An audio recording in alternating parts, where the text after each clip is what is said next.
سورۃ الاعراف کی آیت نمبر 188 جو میں کہتا ہوں قرآن کی سب سے سخت آیت ہے عقیدہ توحید کے حوالے سے. اور یہ آیت اگر آپ چوک میں اعلیٰ حضرت کا ترجمہ پڑھ کے بھی سنا دینا تو آپ کے اوپر 295 سی انہوں نے لگا دینی ہے. قل لا املک لنفسی نفعا ولا ضرا. وہی بات اے نبی تم خود فرما دو اپنی مبارک زبان سے کہ میں تو اپنی جان کے لیے بھی کسی نفع و نقصان کا مالک نہیں ہوں, باقی تو شاید چھڑ دو.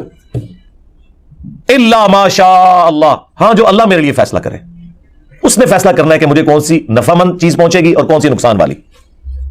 اچھا بعض جاہل مولویوں نے نا الا ما شاء اللہ کو اس طرح ریلیٹ کیا کہ ہاں جو اللہ چاہتا ہے نا اتنا میں نفع نقصان کا مالک ہے ہوں. اندازہ کریں وہ بھی جھوٹ نکلا. یہ تو حضور اپنی بات کر رہے ہیں, آپ کے نفع نقصان کی تو بات پھر بھی نہیں ہو رہی. میں اپنی جان کے لیے بھی کسی نفع نقصان کا مالک نہیں مگر جو اللہ چاہے. تو یہ انہوں نے جو دھوکہ دیا وہ اسی آیت میں پکڑا گیا. اگلی بات اللہ نے اور کھول کے بیان کر دی تاکہ موٹے دماغ والوں کو بھی سمجھ آ جائے. وَلَوْ كُنْتُ أَعْلَمُ الْغَيْبَ, اگر میں خود سے غیب کو جان لیتا, لَاسْتَكْثَرْتُ مِنَ الْخَيْرِ, تو میں خیر کثیر جمع کر لیتا. ہاں وہ غیب تو ہم مانتے ہیں جو اللہ تعالیٰ وحی کے ذریعے بتاتا ہے, جو وہ نہ مانے وہ تو کافر ہے, وہ تو نبی کی شان ہے. وَمَا كَانَ اللَّهُ لِيُطْلِعَكُمْ عَلَى الْغَيْبِ وَلَكِنَّ اللَّهَ يَجْتَبِي مِن رُّسُلِهِ مَن يَشَاءُ. اللہ کی شان نہیں کہ ہر ایک کو غیب پر اطلاع دے, وہ اپنے پیغمبروں میں سے جسے چاہتا ہے چن لیتا ہے, اور تمہارا کام ہے اللہ اور اس کے پیغمبروں کے اوپر ایمان لے کر آؤ. لیکن اگر نبی الاسلام خود سے غیب جان لیتے کہ مستقبل میں کیا ہونے والا ہے تو اے نبی تم فرما دو میں خیر کثیر جمع کر لیتا. ظاہر ہے جب آپ کو مستقبل کا حال پتہ چل جائے, آج کے دور میں سمجھنے کے لیے کہ ڈالر کی قیمت یا گولڈ کی اوپر جانے والی ہے, آپ دیکھیں اس ایک سال میں ڈبل ہو گیا گولڈ. مجھے اس لیے پتا ہے کہ مجھے اس دفعہ ڈبل زکات نکالنی پڑی ہے اسی گولڈ کی جو گولڈ اتنا ہی پڑا ہوا ہے, زکات ڈبل دینی پڑی ہے. کیوں؟ قیمت اوپر چلی گئی. تو اگر یہ بات اس وقت لوگوں کو پتا ہوتی تو لوگوں نے اپنے پلاٹ بھی بیچ کے نا گولڈ لے کے رکھ لینا تھا. پلاٹ اتنے اوپر نہیں گئے جتنا گولڈ گیا. وما مسنی السوء, خیر کثیر بھی جمع کر لیتا اور کبھی مجھے کوئی تکلیف نہ پہنچتی. یقیناً اگر کسی شخص کو یہ پتا چل جائے کہ آج اتنے بجے اگر یہ روڈ کراس کرے گا تو ایک ٹریلے کے نیچے آ کے مارا جائے گا, وہ اس دن نہیں پوری زندگی اس روڈ کو کبھی کراس نہیں کرے گا, دوسرے راستے سے جائے گا. لیکن ایسا نہیں ہوگا, کبھی بھی نہیں ہوگا. اللہ تعالیٰ نے اس طرح کا کبھی کسی کو اختیار دیا ہی نہیں ہے. جو دیا وہ غیبی خبر کے طور پر دیا اور وہ ٹال نہ کوئی سکا. وہ ویسے ہی ہوا جیسے صحیح مسلم میں حدیث ہے, حضرت عمر کہتے ہیں نبی الاسلام نے غزوہ بدر سے ایک دن پہلے زمین پہ لکیریں کھینچی, کل یہاں ابو جہل کی لاش ہوگی, یہاں اتبا کی, یہاں شیبہ کی, اور اللہ کی قسم انہی جگہوں پہ اگلے دن وہ لاشیں پڑی ہوئی تھی. یہ حضور کو اللہ تعالیٰ نے غیبی خبر دی, وہ ٹال نہیں سکتی تھی کبھی بھی. تو اے نبی تم فرما دو کہ اگر میں خود سے غیب جان لیتا تو میں خیر کثیر جمع کر لیتا اور نہ مجھے کوئی تکلیف پہنچتی. ان انا الا نذیر و بشیر, میں تو نہیں ہوں مگر ڈر سنانے والا اور خوشخبری سنانے والا. لقوم یؤمنون, ان کے لیے جو بات ماننا چاہیں ایمان لانا چاہیں. میرا سٹیٹس پیغمبروں والا ہے, میں کسی کے نفع نقصان کا مالک نہیں ہوں. اور نفع نقصان میں وہ ساری چیزیں ہیں, آکسیجن, کھانا پینا, ٹوائلٹ یعنی پیشاب, نیند, یہ تمام چیزیں. اگر رسول اللہ کا یہ سٹیٹس ہے سرکار تو بابے تو شاہ ہی کوئی نہیں. ہاں کیونکہ میرے نبی سا ہے ہی کوئی نہیں, تیرے بابے تھے شاہ ہی کوئی نہیں. اس لیے میں کھول کھول کر چیزیں بیان کرتا ہوں تاکہ کسی موٹے دماغ میں بھی کوئی کہیں کو کیڑا گھسا ہوا ہے نا, کسی شیطان نے گھسایا ہوا ہے تو اسے سمجھ آ جائے. قرآن اور احادیث اپنی تعلیمات کے اندر اتنے واضح ہیں کہ اس میں شیطان کا کوئی دخل نہیں ہے. یہ مولوی ہے جو آپ کو آیات اور احادیث نہیں بتاتے بلکہ اپنے بزرگوں کی تعلیمات بتاتے ہیں, جس کی وجہ سے آپ ڈی ٹریک ہو جاتے ہیں. اور پھر جب ہم آپ کو سمجھاتے ہیں تو ان کی چیخیں نکلتی ہیں, کیونکہ انہیں پتا چل جاتا ہے کہ آپ انجینئر صاحب جو بتا رہے ہیں نا, تو سب سے پہلے تو آ کے ہمارے گاٹے ہماری عوام نے فٹ ہونا ہے کہ جناب اسی کے ساتھ قرآن حدیث پڑھا دے رہے. حضور کے لیے سب سے سینسٹیو ایشو ہے ہی توحید تھا, اس لیے آپ نے آخری وقت کے اندر توحید کے اوپر ہی بات کی ہے. بخاری مسلم دونوں میں حدیث ہے. اما عائشہ سلام اللہ علیہا کہتی ہیں کہ نبی علیہ السلام کے آخری دن بیماری کے چل رہے تھے, آپ تکلیف کی وجہ سے بار بار اپنی چادر اپنے چہرے مبارک سے ہٹاتے, پاس ایک پانی کا برتن تھا اس سے ہاتھ گیلا کر کے بخار کو ٹھنڈا کرنے کی کوشش کرتے, اور بار بار یہ کہتے لعن اللہ الیہود والنصارى اتخذوا قبور انبیائہم مساجدا, اللہ کی لعنت ہو یہود و نصارہ کے اوپر, انہوں نے اپنے نبیوں کی قبروں کو سجدہ گاہ بنا لیا تھا. آخری وقت کیا بات ہو رہی ہے کہ نبیوں کو اللہ کے مقابلے پہ کھڑا نہ کر لیا جائے. اور اما عائشہ کہتی ہیں رسول اللہ ہمیں ڈرا رہے تھے, اور اگر یہ خدشہ نہ ہوتا کہ لوگ رسول اللہ کی قبر پہ سجدے شروع کر دیں گے تو میں حضور کی بیوی ان کی قبر مبارک کو لوگوں کی زیارت کے لیے اوپن چھوڑ دیتی, یعنی حجرے کی دیوار گرا دی جاتی, جو چاہے جس وقت چاہے قبر رسول پہ حاضر ہو. حجرے کی دیوار نہیں اما عائشہ نے گرائی, آج تک نہیں گری اللہ کے فضل سے. آج بھی وہ خیر اب تو بہت پیچھے جا چکی ہے, اب جالیاں اس کے آگے. اما عائشہ کو تو کسی نے نہیں کہا کہ حضور نے کہا تھا مجھے تو تم سے شرک کا خدشہ ہی نہیں ہے, تو آپ آخری وقت میں اس کو شرک سے کیوں ریلیٹ کر رہی ہیں؟ اس زمانے میں کہانیاں نہیں ہوتی تھی. وہ آپ میری ویڈیو دیکھیں, مجھے تم سے شرک کا خوف نہیں. حضور نے اسپیسیفکلی صحابہ کرام کے بارے میں کہا تھا, اور صحابہ کے پیٹرن پہ صرف ایک جماعت قیامت تک شرک سے محفوظ رہے گی, یہ میں مانتا ہوں, ایک جماعت.